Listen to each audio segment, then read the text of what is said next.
Les gens disent mais il est fou quoi. C'est un psychopathe qui est devenu cinglé et qui annonce la fin du monde un peu comme on faisait dans l'an 1000. Bon, on verra bien, c'est l'histoire qui tranchera, hein, comme disait Lénine.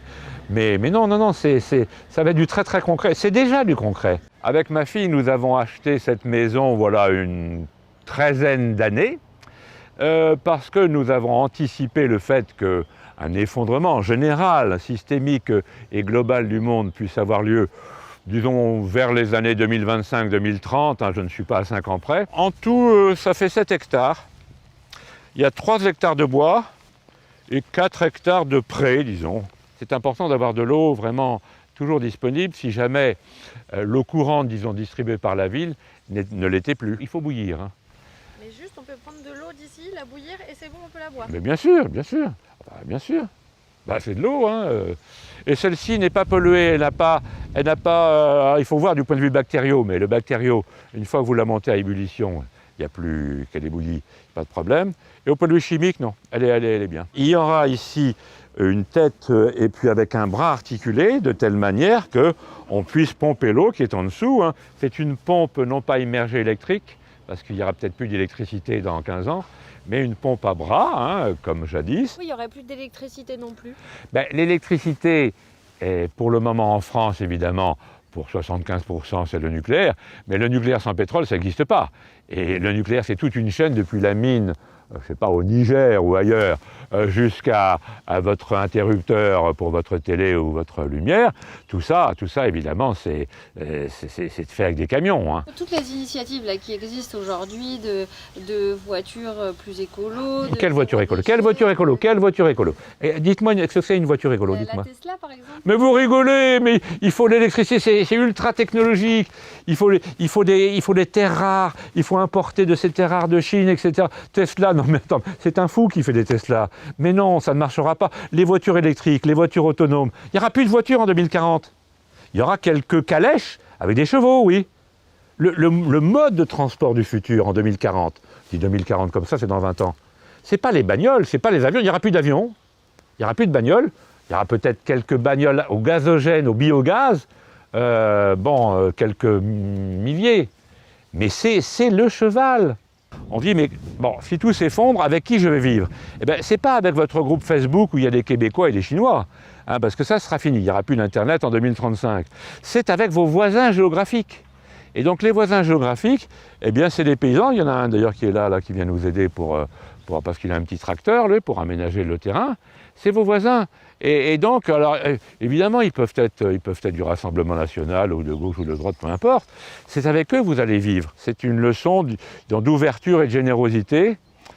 S'entraider ou s'entretuer, ça se prépare. J'ai quand même une certitude sur l'imminence de cet effondrement catastrophique dans les 5, 10, 15 ans qui viennent. À ce moment-là, qui survit? Il est probable que par les grands moyens, dans la mesure où les services de base ne sont plus assurés, hein, services de base, la sécurité, l'alimentation, l'eau, l'électricité, les télécoms. Vous voyez encore récemment que aussi bien l'INED, l'Institut national d'études démographiques, que l'ONU, qui a une division des populations, dit oui, vers 2050, on sera peut-être proche de 10 milliards. Non, on ne sera jamais 10 milliards. Jamais.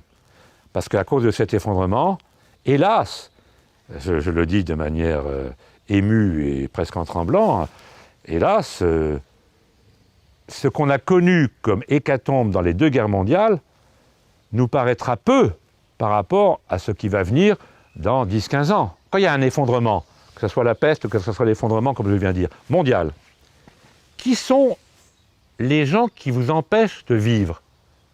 Ce ne sont pas les Chinois, quand on est en Bretagne.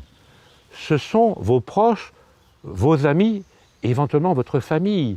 Vos rivaux pour la survie sont les plus proches de vous. Donc la psychologie qu'on a, c'est une psychologie absolument terrible. Elle est terrifiante. Allez vous mettre ça en tête. En disant, qui est-ce qui va mourir le premier? Moi ou mon mari ou ma fille ou mes voisins? C'est absolument terrible, madame. Hein. J'ai du mal à en parler. Alors on va aller voir, si vous voulez, la forêt profonde. Par où on va passer? On peut passer par là. Allez hop.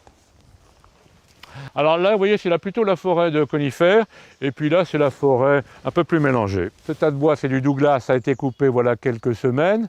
On va le laisser là pour l'instant, on n'a pas eu le temps de le transporter près de la maison, on n'est pas habitué à penser à ça. Notre cerveau, à la fois individuellement, c'est très difficile, et collectivement, vous voyez M. Macron expliquer ce que je dis en disant « Bon ben les gars, maintenant on va passer dans la décroissance, et donc à partir de maintenant, vous aurez la meilleure politique qu'il faudrait faire pour essayer de minimiser et de réduire les effets létals de cet effondrement, ça serait de faire une politique mondiale de rationnement. Vous avez chacun, à égalité, parce que c'est l'égalité, chacun vous avez le droit à, disons, 40 litres de pétrole par mois, vous avez le droit à 2 bouteilles d'huile, vous avez le droit à 5 kilos de semoule et 2 kilos de sucre. Ah bon? C'est pas le marché qui... Ah non, il n'y a plus de marché, c'est fini.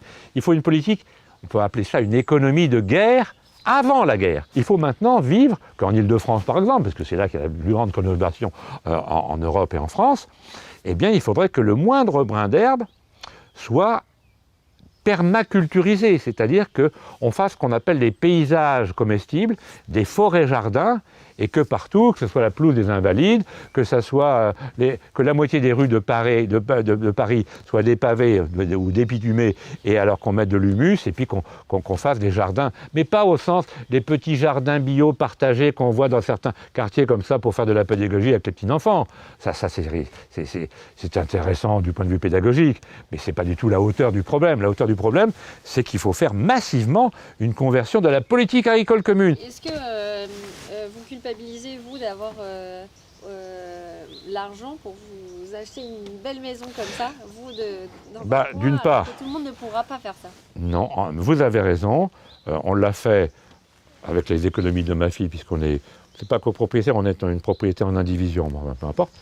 Mais on a eu la possibilité, en effet, de trouver ça. Ça ne veut pas dire qu'on ne va pas y passer non plus, hein.